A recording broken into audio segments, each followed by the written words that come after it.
এই পানির ট্যাঙ্কের পিছনে যে সাজেক ইকোভ্যালি কটেজ ছিল সেখান থেকে এই আগুনের সূত্রপাত।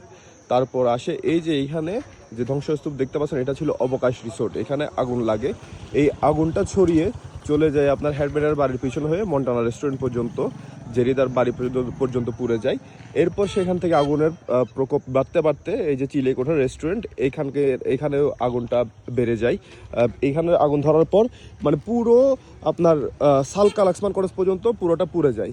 এখন প্রশ্ন হতে পারে, আগুন লাগছে রাস্তার ডান পাশে, কিন্তু বাম পাশে কিভাবে আগুনটা আসলো?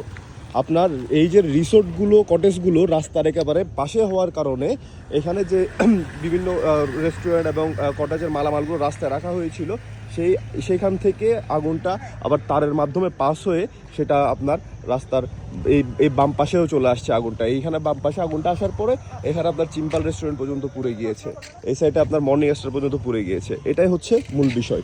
তাই আমরা সাজেকে চাইবো এই যে রিসোর্ট কটেজগুলো আছে যাতে সেগুলো ফাঁকা ফাঁকা করে বানানো হয় এবং রাস্তা থেকে একটা যথেষ্ট দূরত্ব নিয়ে বানানো হয়, যাতে মানুষ সেফলি এখানে আসা যাওয়া করতে পারে।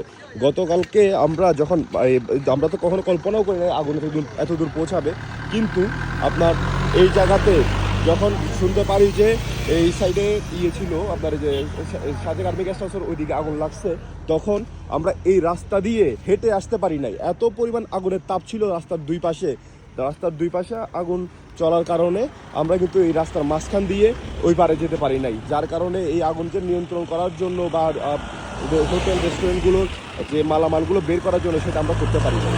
এখন সেই কারণে আমরা চাই যাতে বর্তমানে সাজেকের যে নতুন রিসোর্টগুলো হবে সেগুলো যাতে যথেষ্ট পরিমাণ গ্যাপ করা হয় এবং রাস্তা থেকে একটু দূরে করা হয়।